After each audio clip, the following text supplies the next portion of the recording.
e abrir as vossas Bíblias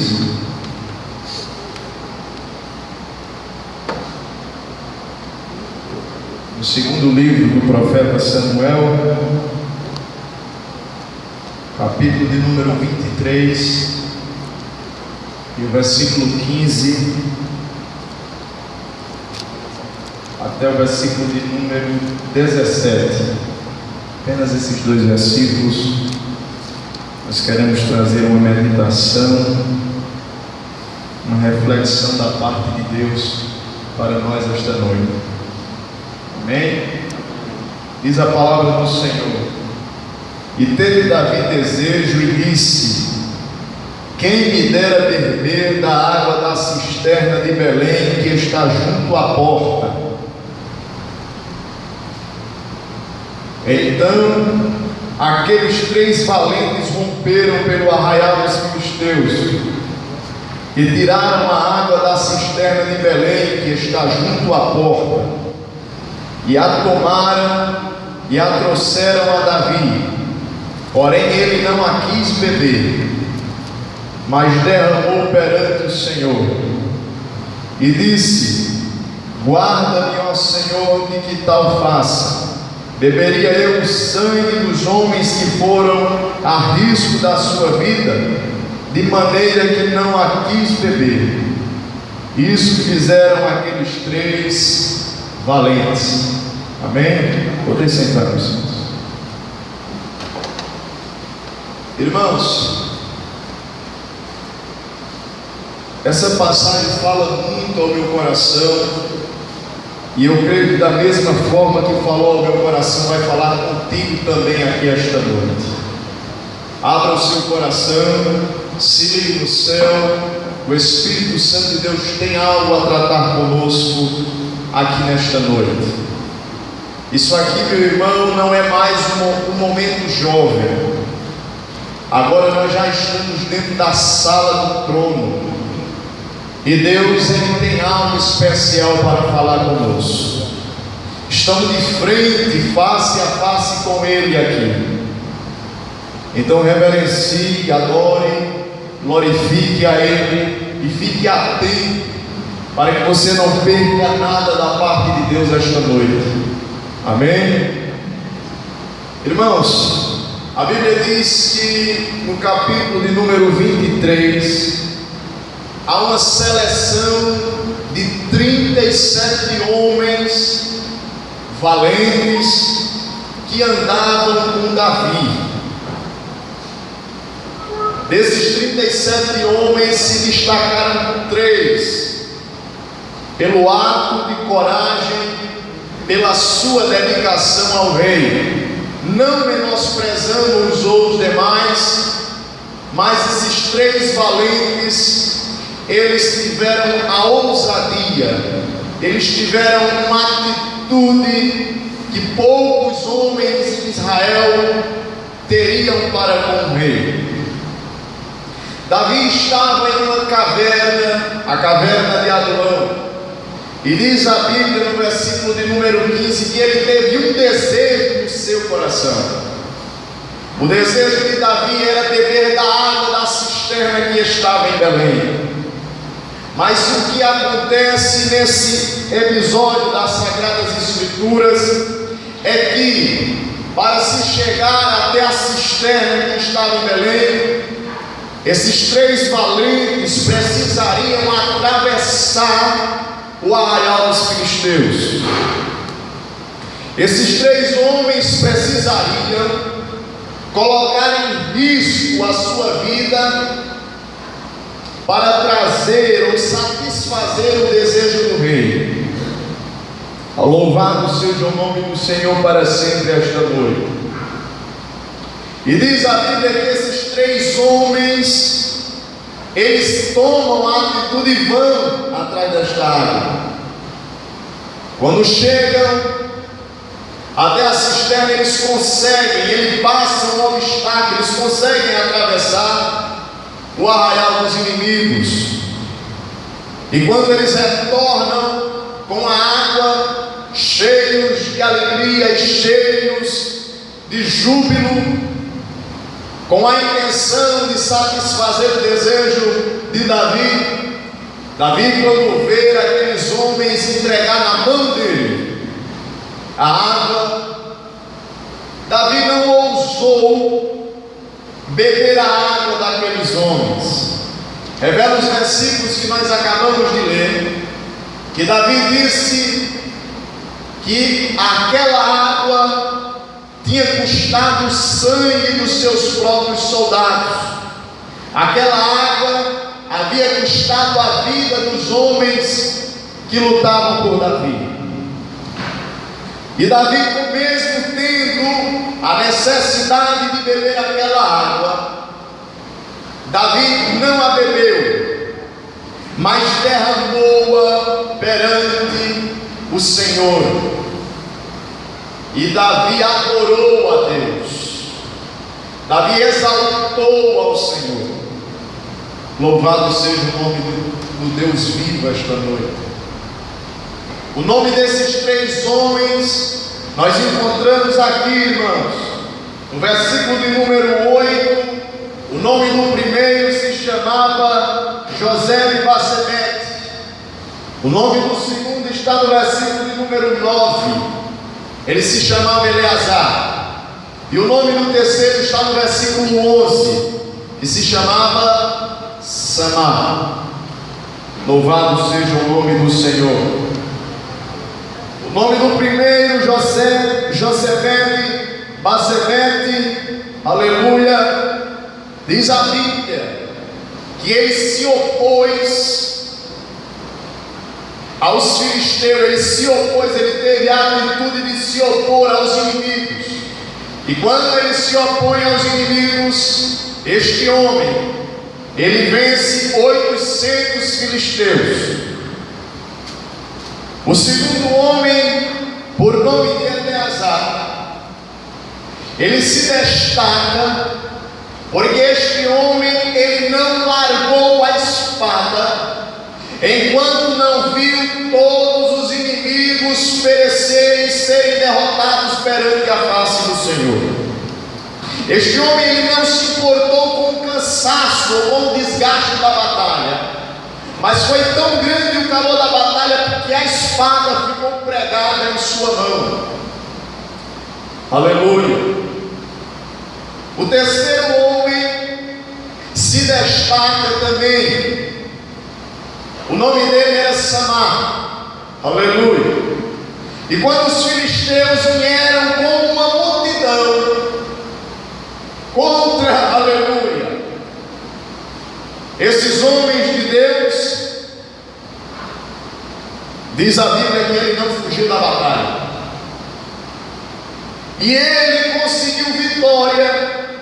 Homem este, caracterizado que, como seu próprio rei, destruía leões, tinha vencido o Egito.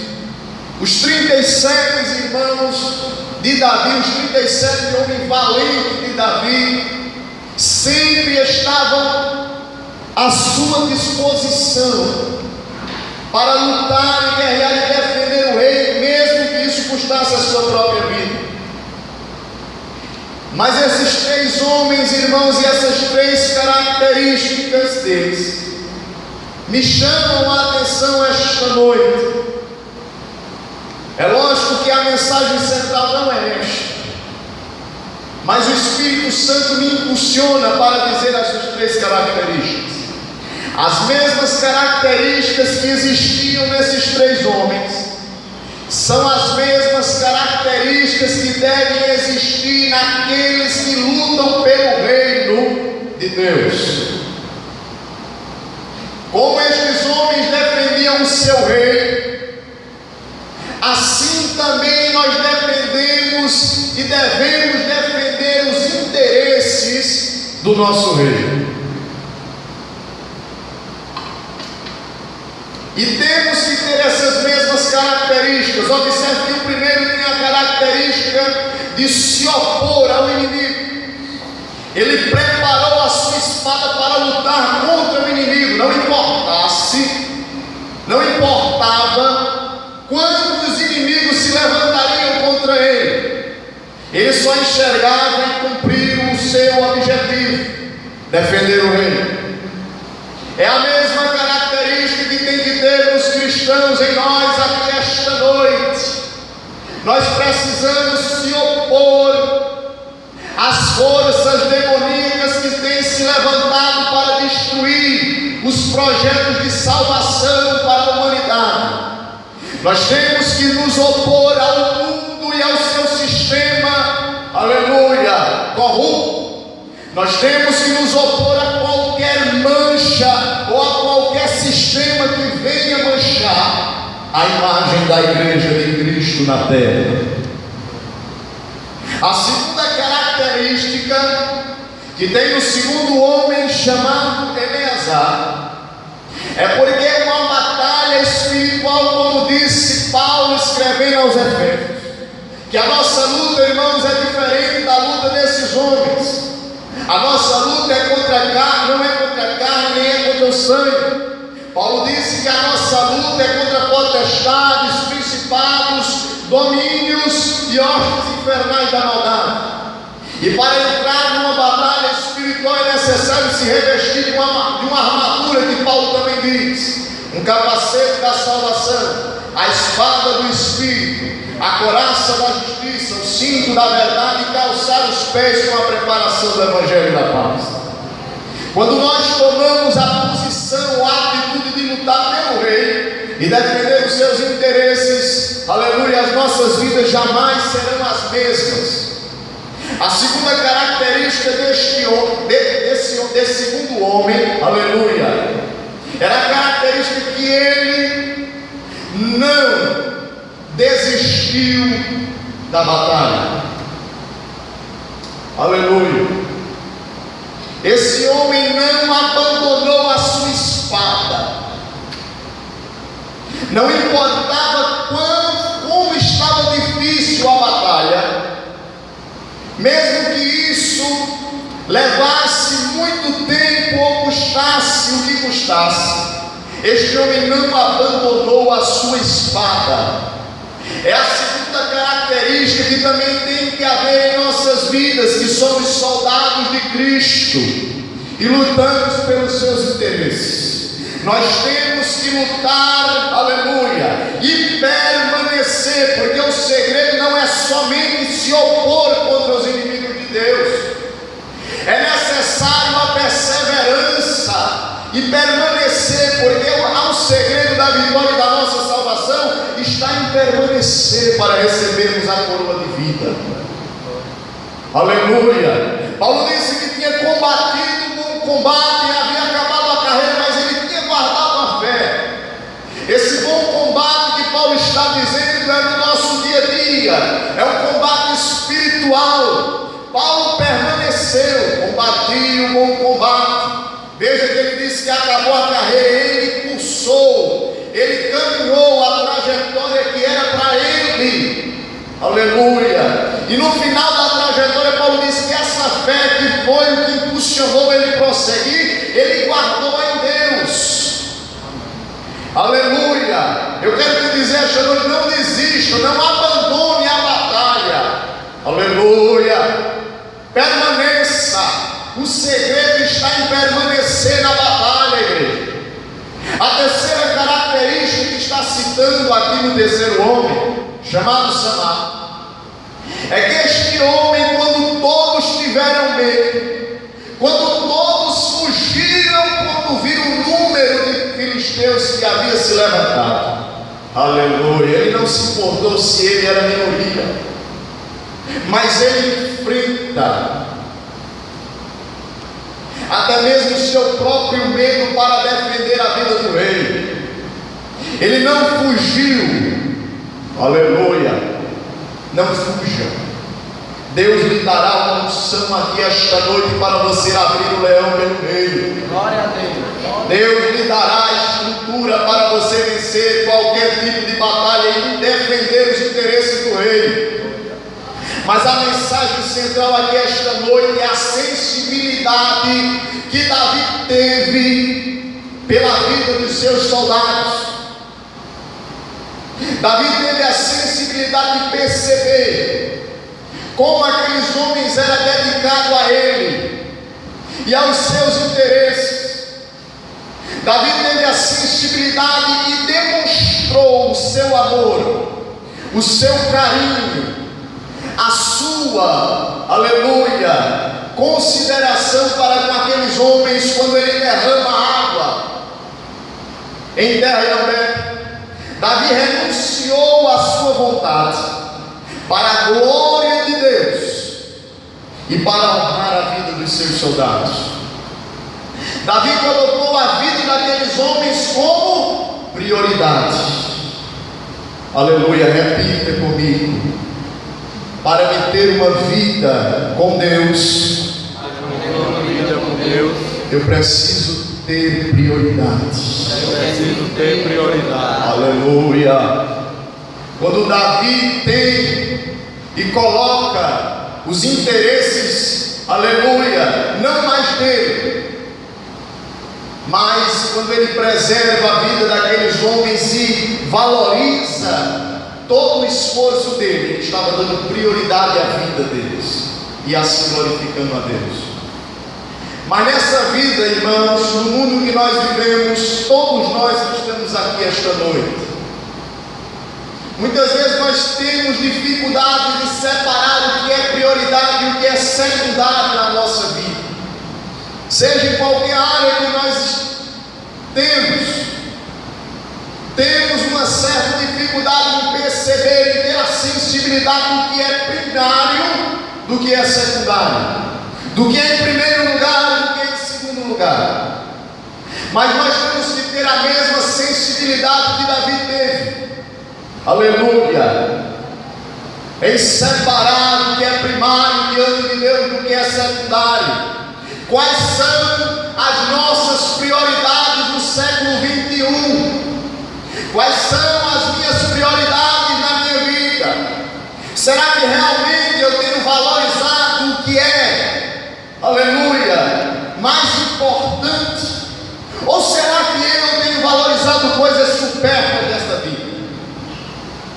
Mas quando nós, irmãos, valorizamos as coisas que são mais importantes para o reino de Deus, quando nós valorizamos as coisas que são primárias para Deus, aleluia, nós temos benefícios tanto diante dos homens como diante de Deus.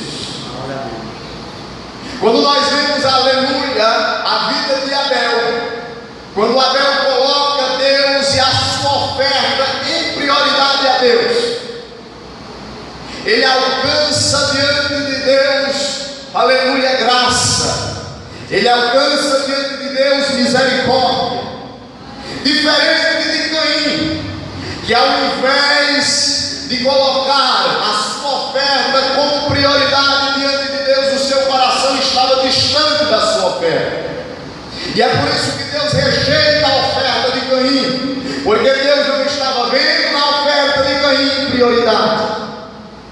Quando nós vemos a vida de Abraão, quando Abraão coloca, aleluia, a prioridade espiritual, as prioridades de Deus na sua vida, observe que Abraão é abençoado de uma maneira tremenda.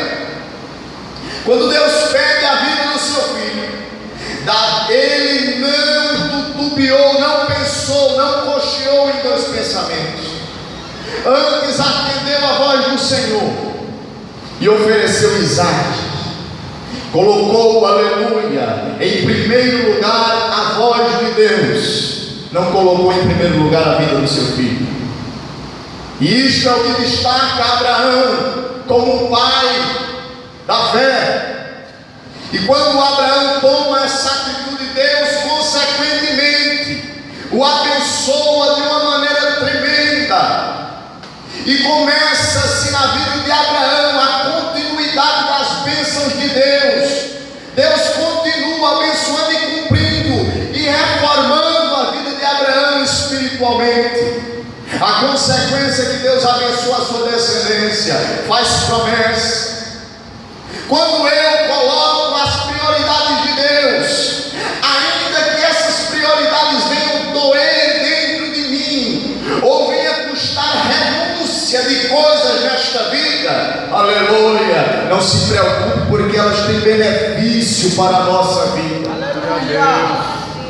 Ainda que doa, ainda que o nosso orgulho, ainda que o nosso eu venha querer se levantar, mais vale colocar os interesses deste rei como prioridade do que qualquer outra coisa. Aleluia! Quando nós enxergamos, irmãos, há muitos exemplos de homens, de mulheres que colocaram, aleluia, os interesses de Deus em primeiro lugar, que valorizaram as coisas de Deus mais do que as coisas desta vida. Mas também existiram homens e mulheres que não valorizaram tanto as coisas de Deus.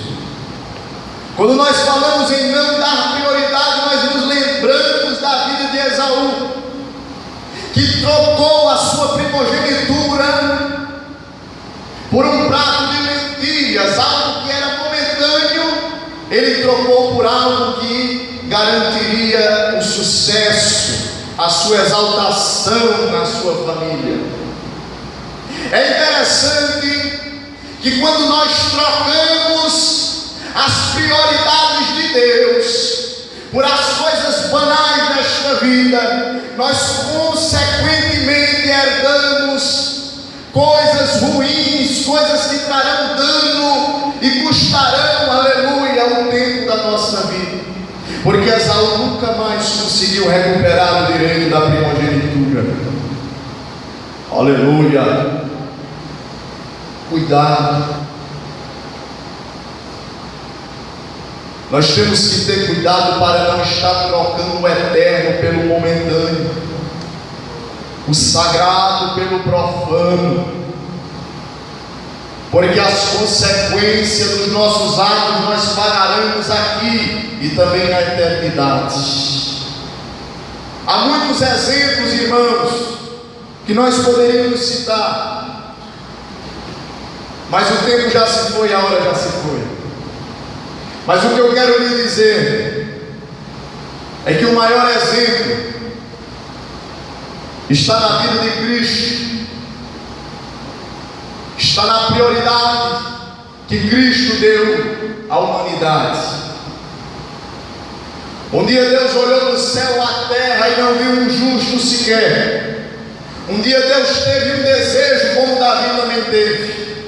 E o desejo de Deus era que toda a humanidade chegasse ao pleno conhecimento da verdade. O desejo de Deus era que toda a humanidade se arrependesse e se achegasse a Ele. Como os profetas foram como esses 37 homens valentes que se levantaram para defender os interesses do rei, eles não conseguiram. Eles não tiveram tanto o sucesso de causar arrependimento e a volta e o retorno de Israel totalmente para os pés de Deus. Mas de repente surgiu 3. Aleluia. O Pai, o Filho e o Espírito Santo. Eles se unem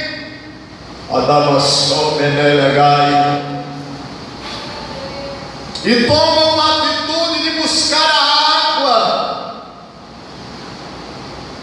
E quando eis que esses 3 se reúnem, aleluia, a água simbolizando Cristo, o nosso próprio Deus, o derrama sobre a face da terra, como um sinal, aleluia, de adoração perfeita a Deus.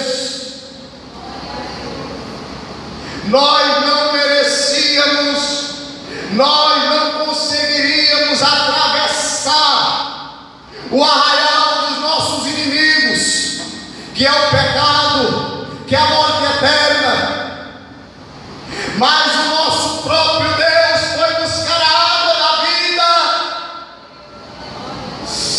Oh, aleluia! Para que hoje eu e você estivéssemos aqui na sua presença. como Cristo deu prioridade em cumprir a sua missão, como Cristo deu prioridade em satisfazer a vontade do seu Pai, é necessário que eu também dê prioridade aos interesses de Deus, porque as mesmas características que existiam nesses três valentes existem em Deus. Deus se opõe aos nossos inimigos. Deus se opõe ao pecado e ao sistema mundano. E quando Ele entra na batalha, quando Ele entra na guerra, é para ganhar. Escute, Deus jamais sai da batalha enquanto o último inimigo nosso estiver por terra. Enquanto estivermos aqui nessa terra, Deus lutará contra o pecado que assola a humanidade. Enquanto nós estivermos aqui, Deus pelejará por nós como um valente terrível. E ainda que o mundo se levante para roubar a nossa paz, ainda que Satanás tente e implique contra nós, Deus não sairá, a espada não sairá da sua mão. Assim como a trabalhar na minha vida de uma maneira, eu ainda não saía na obra, eu ainda não saía nas escalas. E Deus disse: você vai começar, você vai ter que deixar esses exercícios, você vai ter que deixar isso. Eu ousado, atrevido, ainda disse: Senhor, a tua palavra diz que o exercício físico de pouco é proveitoso, mas a piedade em tudo é proveitosa. Sabe o que ele me disse? O teu tempo agora é meu.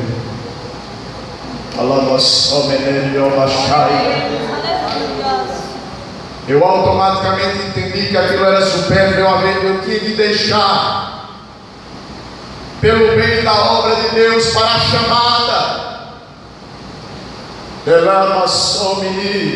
Deus falou isso comigo uma noite, quando foi na sexta-feira de manhã, era na quinta-feira. Deus disse: agora eu quero assim, assim, assim. E Ele disse: vou te dar um sinal amanhã. Quando eu ia subir nessa ladeira aqui, o pastor igual me chamou e disse: irmão Alain, vem cá. Ele disse: eu estou saindo de Serra Talhada, mas eu quero lhe colocar no trabalho para lá na frente eu dizer que fui eu que lhe coloquei. Deus confirmou ou não confirmou a chamada naquele momento, mas eu tive que abrir mão. Eu estou dizendo que aconteceu comigo. Eu não sei se você tem dado prioridade, mas cuidado, faça suas escolhas corretas, para que o Espírito Santo de Deus possa ser glorificado e trazer sucesso para a sua vida espiritual. Amém? Vamos colocar de pé, irmãos, e agradecer por um momento jovem, para que o Espírito Santo possa continuar conosco no trabalho desta noite. Eu quero convidar aqui o nosso auxiliar Moisés, nosso irmão Moisés vai estar aqui fazendo uma oração de encerramento. Amém? Pode ser.